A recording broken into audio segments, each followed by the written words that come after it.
Mi nombre es Elena Martín, tengo 68 años, y el día que regresé del hospital, comprendí que la traición más dolorosa no viene de los enemigos, sino de aquellos a quienes hemos dado todo lo que somos.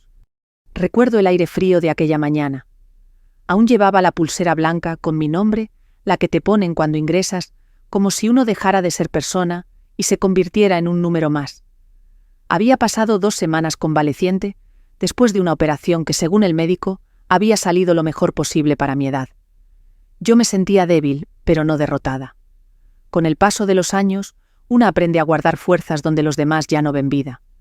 Mi hijo Javier vino a recogerme, abrió la puerta del coche y me ayudó a sentarme, pero lo hizo con una prisa que no reconocí en él. O quizás sí, y simplemente yo nunca quise verla. No hablamos mucho durante el trayecto. Él miraba la carretera, yo miraba sus manos tan grandes, tan seguras, las mismas manos que un día sostuve cuando daba sus primeros pasos. Al llegar a casa noté algo extraño. No era el hogar que recordaba. Había silencio, pero no un silencio tranquilo, sino uno tenso, como si hubiera palabras escondidas en las paredes. En la mesa de la cocina vi ordenados unos papeles que no reconocí. Javier los guardó rápidamente cuando me vio mirarlos. «Mamá, lo importante ahora es que descanses», dijo. Asentí. No dije nada. A veces el silencio es la única manera de escuchar lo que no se dice en voz alta. Esa tarde, mientras él y su esposa Lucía creían que yo dormía, escuché lo que jamás pensé escuchar. «Tenemos que llevarla a una residencia de ancianos cuanto antes», susurró Javier como si las paredes no tuvieran memoria. «No podemos hacernos cargo de ella. No ahora. Esto nos complica la vida». Sentí un golpe directo al alma. No un grito, no una discusión. Solo esas palabras dichas con tanta certeza que me atravesaron como un cuchillo lento y frío. Lucía respondió algo que apenas pude distinguir, pero el tono era de acuerdo, no de duda. Y eso fue lo que más dolió.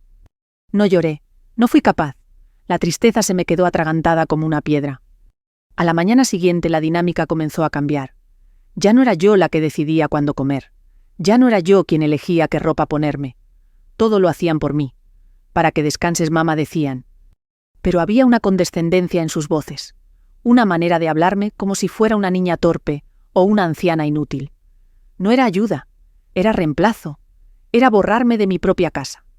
Cada día que pasaba, me sentía más espectadora que dueña de mi vida. Una tarde, cuando la luz entraba cálida por la ventana del salón, salí al pequeño patio que daba a la calle. Allí me encontré con don Manuel, mi vecino de toda la vida.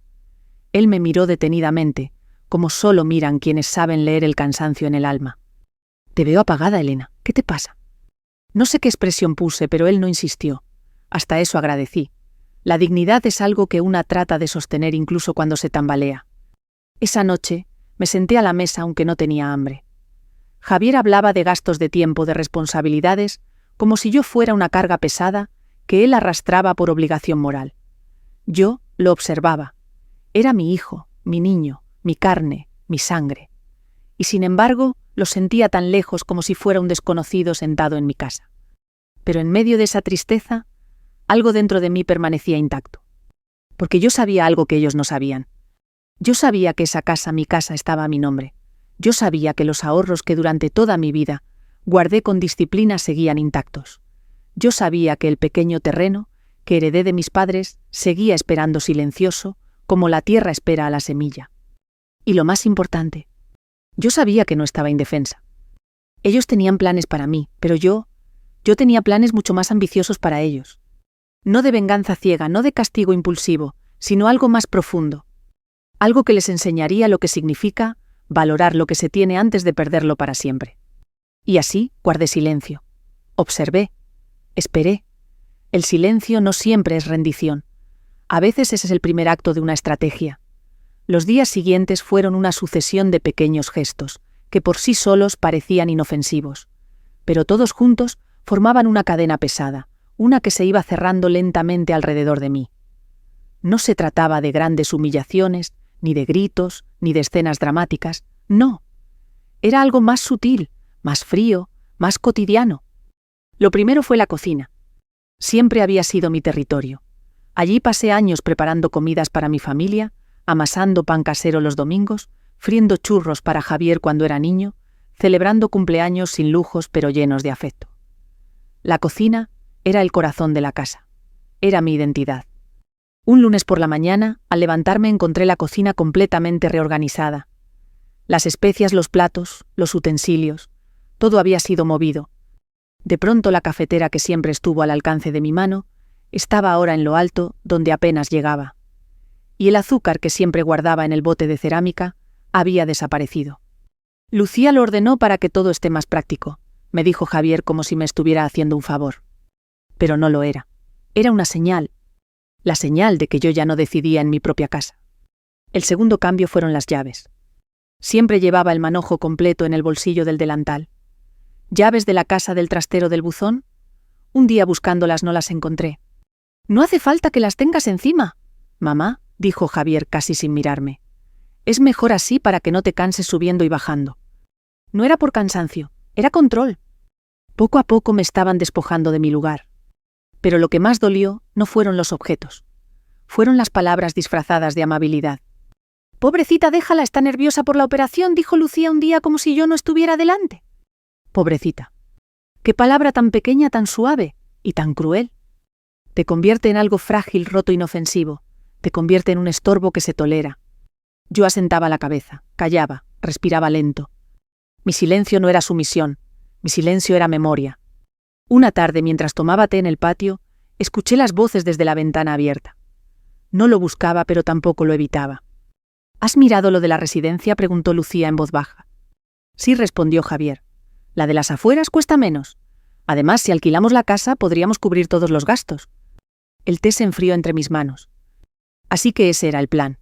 No solo querían enviarme fuera, querían mi casa, la casa que yo mantuve sola, la casa que sostenía mis recuerdos, la casa donde enterré las cenizas de mi marido en el jardín.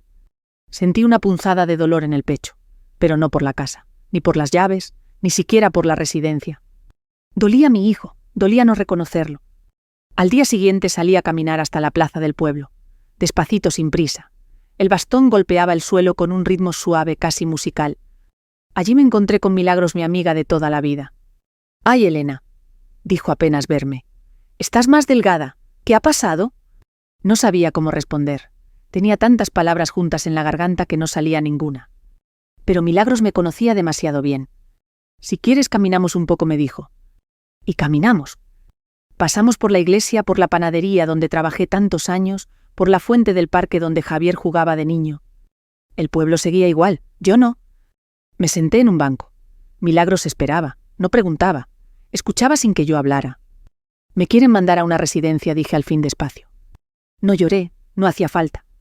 Milagros no se escandalizó, no dijo qué malos ni qué barbaridad. Solo cerró los ojos, respiró y respondió con una calma que me sostuvo. «Entonces aún no han aprendido, pero todavía hay tiempo». Esa frase quedó suspendida en el aire como una oración. Todavía hay tiempo. Cuando regresé a casa, Javier estaba en el salón hablando por teléfono. Me vio entrar y cortó la conversación. No dijo nada. Yo tampoco. Subí a mi habitación, abrí el cajón de la mesilla y saqué una carpeta vieja de esas amarillentas por el tiempo. Dentro estaban la escritura de la casa, la escritura del terreno de mis padres, mis ahorros, el testamento actualizado hacía 6 años. Lo miré todo con paciencia. No con rabia, no con espíritu de venganza, sino con la serenidad de quien ha vivido suficiente para entender que la vida siempre devuelve lo que damos. Esa noche dormí bien, tan bien como hacía mucho tiempo no dormía. Porque había tomado una decisión. Yo no iba a gritar, yo no iba a suplicar, yo no iba a pedir amor. Yo iba a enseñar. Con paciencia, con inteligencia, con dignidad. Y cuando llegara el momento, lo haría sin temblar. Porque el amor también corrige. Y porque yo no estaba sola, no realmente. Me tenía a mí. Y eso a veces es lo único que una necesita para empezar. Hay momentos en la vida en los que una debe detenerse y mirar hacia atrás, no para lamentarse, sino para recordar quién es. Porque cuando otros intentan decidir por ti, es ahí cuando más necesitas recordar tu propia historia. Yo no siempre fui esta mujer que camina despacio, que se cansa al subir escaleras, o que necesita medicinas para dormir bien. Yo fui fuerte, trabajé, luché, sostuve una casa entera con mis manos. Y ese pasado, aunque parezca lejano, sigue vivo dentro de mí, esperando ser recuperado cuando hace falta. Nací en Ávila en una familia humilde pero trabajadora. Mis padres eran panaderos, y desde muy pequeña aprendí el valor de levantarse antes que el sol. El olor a pan caliente era la banda sonora de mis mañanas. Mientras mis amigas jugaban, yo aprendía a amasar, a medir con los ojos, a escuchar el crujido del pan cuando está perfecto. En aquella panadería aprendí que lo que se hace con amor y paciencia dura más que lo que se hace con prisa. A los 22 años conocí a Antonio, mi marido. Era conductor de autobuses serio, pero con una sonrisa dulce que no mostraba a cualquiera. No fue una historia de película, no hubo grandes gestos, pero hubo algo mucho más valioso: compañía, respeto y una especie de amor que se construye día tras día, como amasar pan sin aspavientos pero con constancia. Juntos compramos esta casa. No era grande ni nueva, pero tenía un jardín pequeño, donde Antonio plantó un limonero. Recuerdo cómo Javier corría allí jugando a ser explorador, mientras yo lo observaba desde la ventana con el corazón lleno. Cuando Antonio enfermó, el mundo se volvió más pequeño, más silencioso. Pasamos varios meses entrando y saliendo del hospital. Una tarde, mientras yo limpiaba la habitación, él me llamó con un gesto suave. Elena, me dijo, prométeme algo. Me senté a su lado. Prométeme que no entregarás tu vida entera en manos de nadie, ni siquiera de Javier. La gente cambia. El amor también cambia. Cuida lo que construiste, protégelo. Esas palabras me quedaron tatuadas en el alma. Lo miré y asentí. Antonio falleció 2 semanas después. Y yo cumplí mi promesa. El día que firmé la escritura de la casa a mi nombre, fue el día en que entendí el significado real de la independencia. No se trataba de desconfiar de mi hijo. Se trataba de honrar el esfuerzo de toda una vida. La casa, los ahorros, el pequeño terreno que heredé cuando mis padres murieron. Todo pasó a estar protegido, no por egoísmo, por responsabilidad. Pero yo nunca dije nada, nunca presumí, nunca saqué mis cuentas o mis títulos para demostrar nada. En mi generación no hablábamos de dinero. El valor estaba en el trabajo y en el silencio. Durante años pensé que esa prudencia quedaría guardada para siempre, pero ahora se volvía imprescindible. La carpeta donde guardaba todos esos documentos había sido un objeto más en la mesilla. Pero esa tarde, cuando la abrí, sentí como si estuviera abriendo una puerta a algo dormido: mi autonomía. Leí la escritura de la casa con atención, mi nombre bien claro. Elena Martín Herrera, titular única. No Javier, no nosotros, no familia. Yo. Luego tomé el documento del terreno. Una pequeña propiedad en las afueras de Ávila, con un olivo viejo y un cobertizo, pero valorado bastante más de lo que Javier podría imaginar. Y después mis ahorros. Tantos años, guardando monedas en sobres, luego cuentas de ahorro, alguna inversión pequeña que Antonio y yo hicimos con miedo pero con esperanza. No era una fortuna de película. Pero era digno. Era mi vida. Era el resultado de cada amanecer temprano, cada espalda dolorida, cada renuncia. Javier no sabía nada, nunca se lo conté, nunca hizo falta. Hasta ahora. Esa noche no dormí pensando en castigo, no. Pensé en lección. Porque yo no quería destruir a mi hijo, no quería vengarme con dolor. Yo lo quería recuperar. Quería que recordara quién fui para él. Quería que mirara mis manos y reconociera de dónde venían las suyas. Quería que volviera a ser mi hijo, no un administrador de mis días.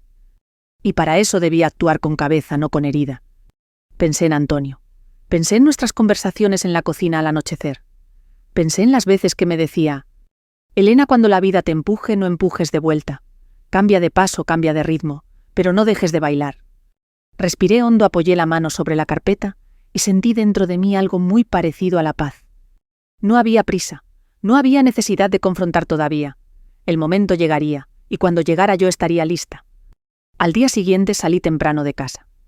Caminé lentamente hasta la notaría del pueblo, una oficina pequeña con paredes color beige, donde el aire siempre olía a papel viejo.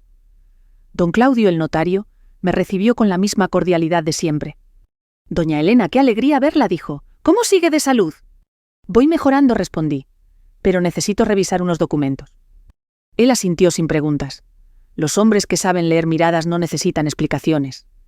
Revisamos juntos escrituras, testamentos beneficiarios, cláusulas de protección, opciones de donación en vida. Cada palabra estaba medida, cada firma tenía peso. No cambié nada aún, solo tomé información, solo preparé el terreno. como el pan que necesita reposar antes de ir al horno. Salí de la notaría con paso lento pero con la columna firme. El viento frío me golpeó el rostro, me sentí viva. Caminar de vuelta a casa fue distinto esta vez.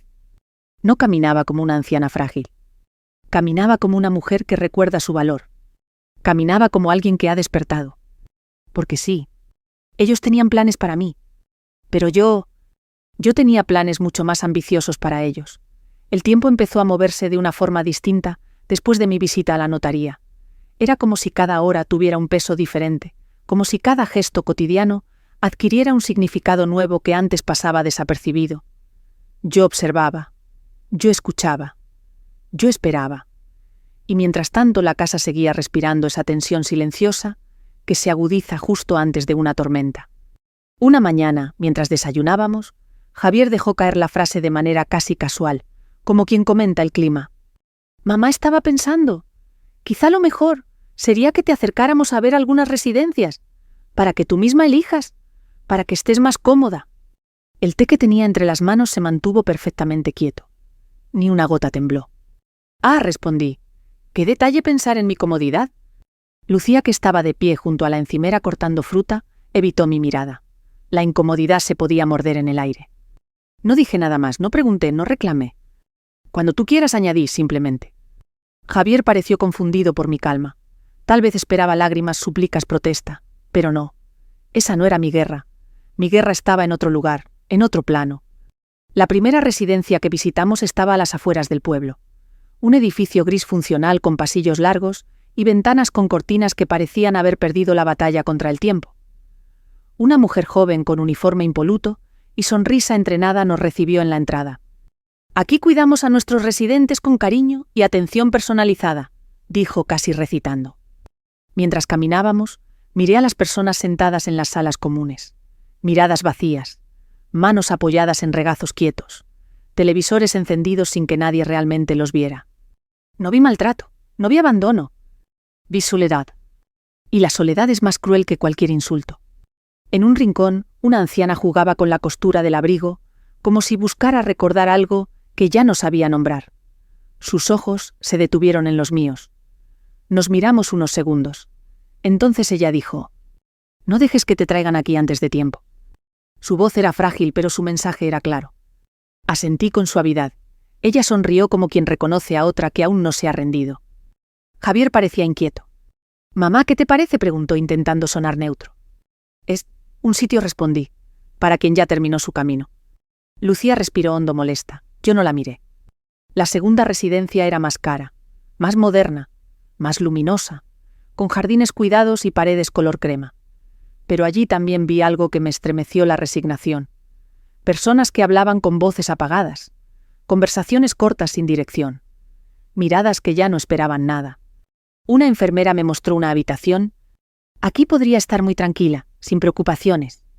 Ahí sí que sonreí, pero mi sonrisa no era de acuerdo. «Oh, preocupación es lo que sobra en esta vida», dije. «El problema es cuando sobra la tranquilidad». La enfermera no entendió. Javier tampoco. Lucía bajó la mirada.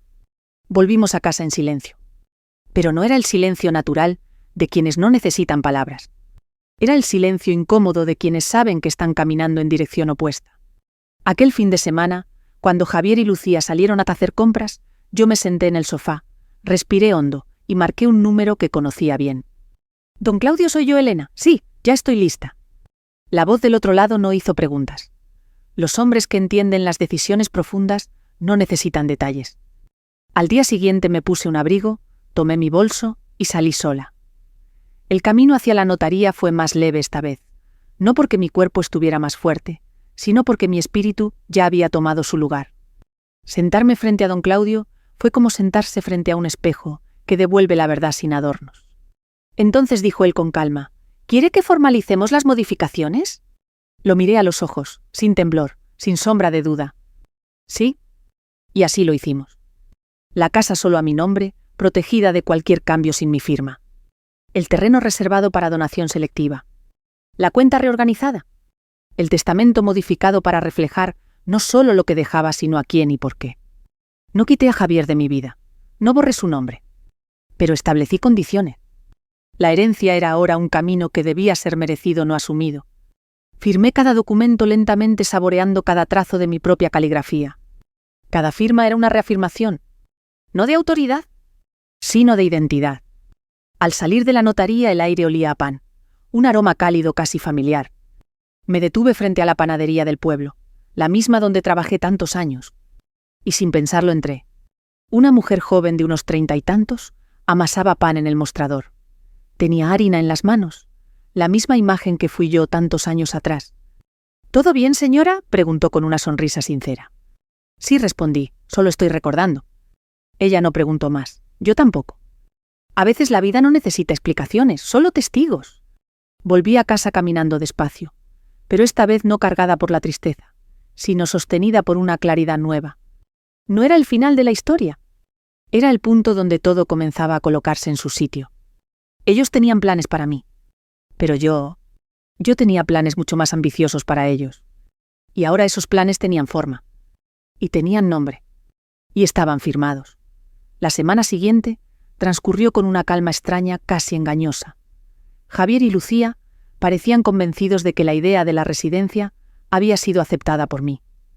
Se movían por la casa con una ligereza mayor, como si hubieran soltado un peso. Pero no entendían que esa aparente aceptación no era rendición sino preparación. El silencio puede ser un arma fina, el tiempo un aliado. Yo seguía observando, ellos seguían planificando. Una tarde, mientras lavaba mis manos en el fregadero, escuché de nuevo sus voces en el comedor. Ya hablé con la inmobiliaria, decía Javier. Dicen que podríamos alquilar la casa por buen precio. Eso cubriría los costos de la residencia y nos permitiría ahorrar para la hipoteca nuestra. Lucía, con ese tono suave que usaba para envolver palabras afiladas, respondió: entonces cuanto antes la llevemos mejor. No sé qué dolió más, la decisión o la ligereza con la que era pronunciada. Me quedé quieta. Sentí mi propia respiración lenta y firme, y entonces lo supe. Era el momento. No de vengarme, no de herir, no de hacerles sufrir, sino de mostrarles lo que no habían querido ver, de poner un espejo delante de ellos. Porque la verdadera lección no se da con gritos, se da con verdad. 2 días después les pedí que se sentaran conmigo en la mesa del comedor. La casa estaba tranquila. El reloj de pared marcaba un tic-tac lento, casi solemne. Había una luz clara entrando por la ventana, iluminando el mantel de tela bordada que había dejado mi madre. Yo estaba sentada ya bien erguida, con las manos unidas sobre la mesa. Javier y Lucía tardaron unos segundos en comprender que aquella invitación no era casual. ¿Pasa algo, mamá?, preguntó él con cautela. Sí, respondí con voz baja pero firme. Tenemos asuntos que hablar. Hubo un silencio pequeño del tamaño de una respiración. He tomado una decisión, continué. Pero antes de contarla, quiero agradeceros el tiempo que hemos compartido en esta casa. El desconcierto se les pintó en los ojos. Mamá, no tienes que agradecer nada, dijo Javier acomodándose en la silla. Nosotros solo queremos lo mejor para ti. Lo miré directamente, con la clase de mirada que sostiene la verdad sin palabras. Lo sé, respondí, y es por eso que quiero ser clara. La casa donde estamos sentados es mía. Está a mi nombre, siempre lo ha estado. La expresión de Javier cambió lentamente, como cuando un vaso cae en cámara lenta antes de romperse. ¿Cómo que?, balbuceó. Yo no interrumpí, no hacía falta. El silencio completó lo que mis palabras habían comenzado. Nunca la puse a tu nombre, Javier, dije con serenidad. Tu padre me pidió que no lo hiciera. Quería que yo estuviera protegida. Lucía abrió la boca para decir algo, pero se la cerró sola. Los ahorros también, añadí, y el terreno de Ávila. Todo eso está bajo mi responsabilidad. Hablaba despacio, no por debilidad, sino porque las palabras que sostienen una vida no se dicen deprisa. Javier se llevó una mano a la frente. No lo entiendo, pero ¿por qué no me lo dijiste nunca? Su voz no tenía ya dureza, tenía miedo. Un miedo que reconocí porque yo también lo había sentido antes, el miedo a no ser suficiente. Porque no necesitaba decirlo, respondí. El amor no necesita inventarios, pero tampoco debe darse por sentado. Lucía tragó saliva. Miraba la mesa como si quisiera desaparecer entre las vetas de la madera. Nosotros solo, empezó, pero su voz se rompió. Pensábamos que sería lo mejor. Lo mejor para quien, dije suavemente. No fue reproche, fue verdad. Me levanté despacio y fui hasta el aparador. Tomé la carpeta beige, la misma que había guardado durante tantos años. La dejé sobre la mesa. Aquí está todo, las escrituras, las cuentas, el testamento actualizado. La miraron como si fuera una caja de dinamita. No os voy a echar, continué. No voy a cortar lazos, no voy a castigaros con odio. Eso destruiría más de lo que sanaría. Javier levantó la vista, tenía los ojos húmedos. Mamá, yo... Escúchame, dije sentándome otra vez. Y lo hice con la voz que una madre usa solo cuando la vida entera está en juego. No quiero que me cuidéis por obligación, quiero que estéis conmigo porque queréis estar. No quiero ser una carga, quiero ser familia. El silencio volvió. Pero esta vez era distinto. Era silencio de comprender, de caer en uno mismo, de verse desde afuera. Si algún día realmente no puedo vivir aquí, añadí, entonces buscaremos juntos una solución, pero no aceptaré ser apartada sin ser escuchada. Bajé la mirada, respiré hondo. Yo también tengo derecho a decidir sobre mi vida, hasta el último día. Javier comenzó a llorar. No un llanto ruidoso, sino ese llanto manso que nace en el corazón. Lucía también lloraba en silencio. Yo no lloré, yo sostenía. Los tres nos quedamos así alrededor de la mesa, escuchando el tic-tac del reloj, como si el tiempo mismo estuviera esperando nuestra próxima palabra. Perdóname, mamá, dijo Javier al fin con la voz rota. Entonces sí, mis ojos se humedecieron. No necesito que me pidas perdón, respondí. Solo necesito que recuerdes quién soy. No soy una carga, no soy un mueble, no soy un trámite. Soy la mujer que te dio la vida. Cuando esa verdad se asentó en la casa, todo se volvió más ligero. No se resolvió todo en una tarde. Las cosas importantes nunca se resuelven de golpe. Pero algo se resquebrajó, algo se soltó. Y algo nuevo empezó. No había ganado yo, no habían perdido ellos. Habíamos recordado. Y lo recordado no se olvida. Después de aquella conversación en la mesa del comedor, la casa quedó sumida en un silencio distinto. No el silencio tenso de antes, sino uno más frágil, como si todos estuviéramos aprendiendo a respirar de nuevo, dentro de un espacio que había cambiado de forma sin mover un solo mueble. Era el silencio de quienes han visto un reflejo propio que no esperaban ver. Javier evitaba mis ojos durante los primeros días, no por distancia, sino por vergüenza. Yo lo entendía. A veces, cuando la vida nos muestra la versión de nosotros mismos que hemos estado ignorando, necesitamos tiempo para poder sostener la mirada. Lucía también caminaba más lenta, más cuidadosa. Sus gestos eran amables, pero llevaban un matiz inseguro, como si no supiera si tenía derecho a la amabilidad. No los culpaba, no los empujaba, solo esperaba. La espera es una forma de amor. Una mañana, mientras me preparaba un café, Javier entró en la cocina. Se quedó de pie unos segundos, observando cómo movía la cuchara en el azúcar. Mamá me dijo con la voz baja: nunca pensé que te estaba haciendo daño. No de esa manera. Dejé la cuchara sobre el plato y lo miré. Sus ojos tenían el mismo brillo que tenían cuando de pequeño venía a mostrarme un dibujo que había hecho con todo su corazón.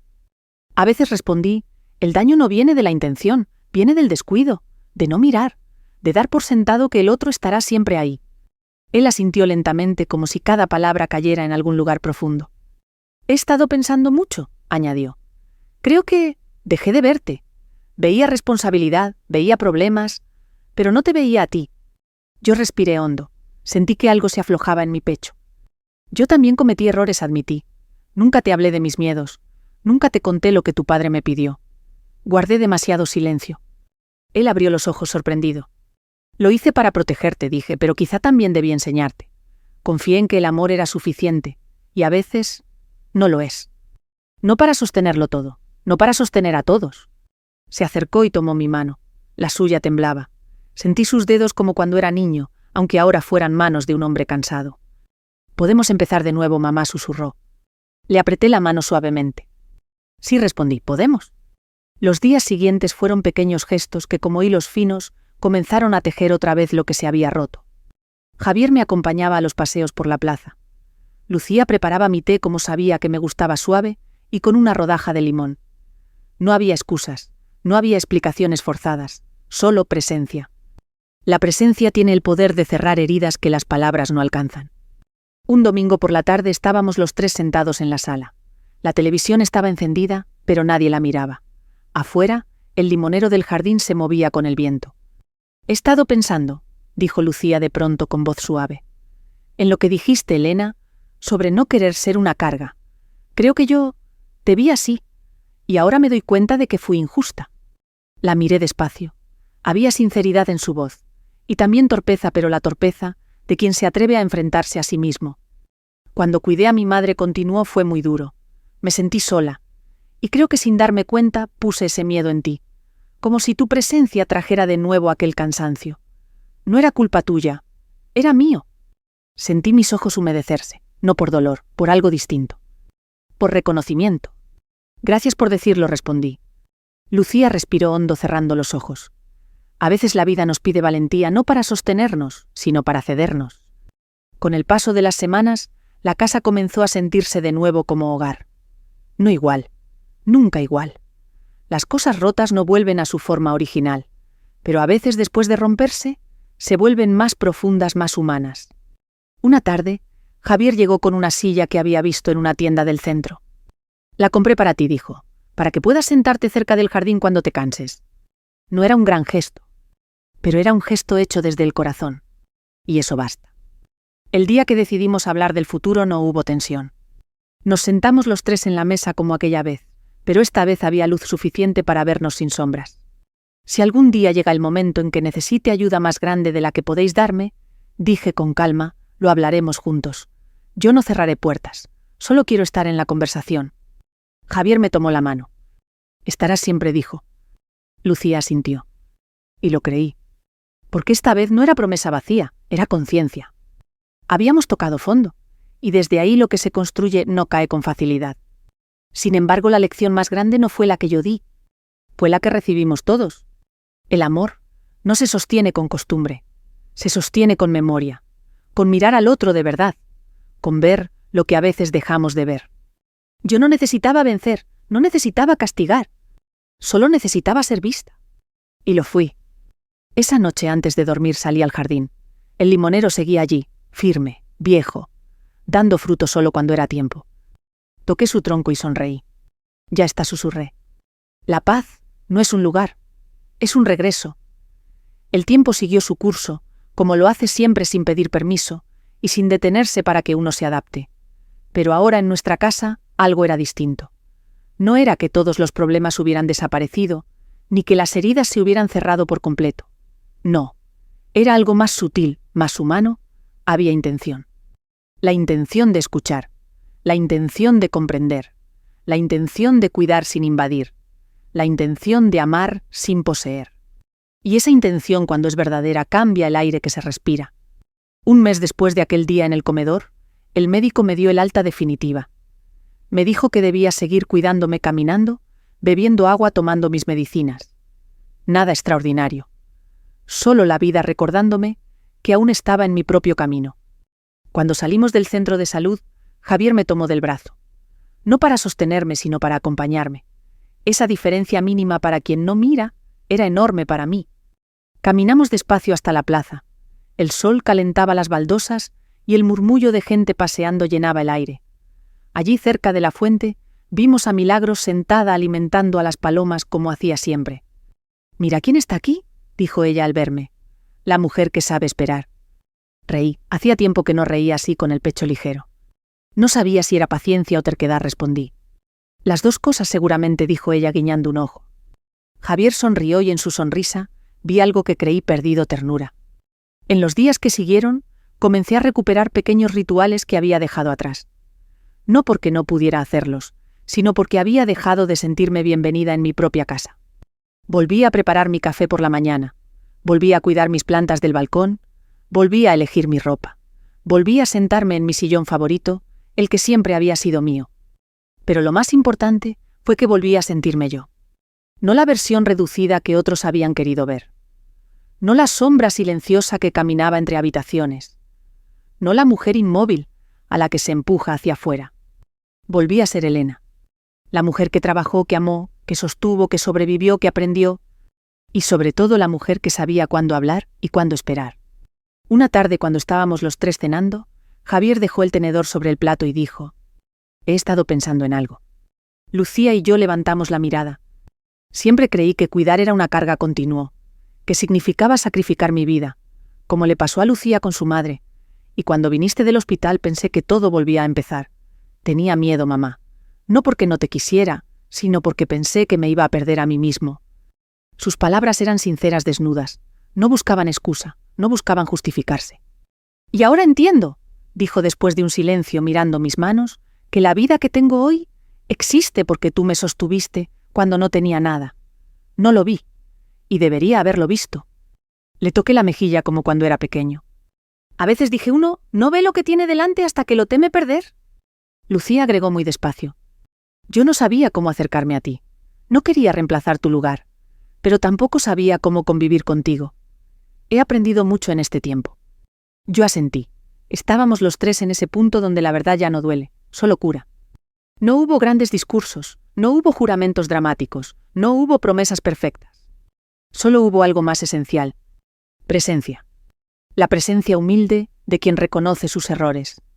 La presencia humilde de quien decide perdonar. Porque la vida no se trata de no fallar, se trata de volver a encontrarnos después del fallo.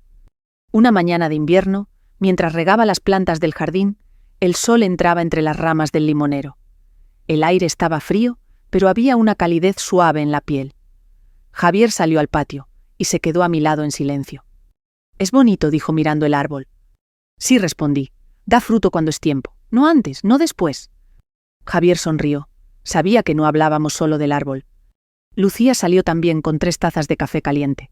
Nos sentamos juntos mirando cómo una hoja amarilla caía al suelo con calma sin resistencia. Nadie habló. Y sin embargo, todo estaba dicho. He pensado mucho en lo que ocurrió, en lo que dolió, en lo que se curó.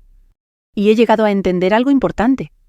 A veces la vida nos pone a prueba no para destruirnos, sino para recordarnos nuestra propia fuerza. Y a veces el amor necesita romperse para volver a mirarse desde el principio. No guardo rencor, no guardo cuentas, no guardo heridas abiertas. Guardo memoria, guardo lechón, guardo paz. Si estás escuchando esta historia, quiero decirte algo, con todo mi corazón. No te rindas cuando te hagan sentir invisible. No te calles cuando te quieran reducir. No renuncies a tu dignidad. No entregues tu historia. Habla cuando sea el momento. Calla cuando no valga la pena discutir. Y sobre todo, recuerda quién eres. Tu valor no está en lo que das, está en lo que eres. Y eso nadie nunca puede arrebatártelo. Gracias por escucharme, gracias por acompañarme. Si esta historia tocó tu corazón, comparte, comenta o simplemente quédate. Aquí siempre hay espacio para recordar juntos. Fin.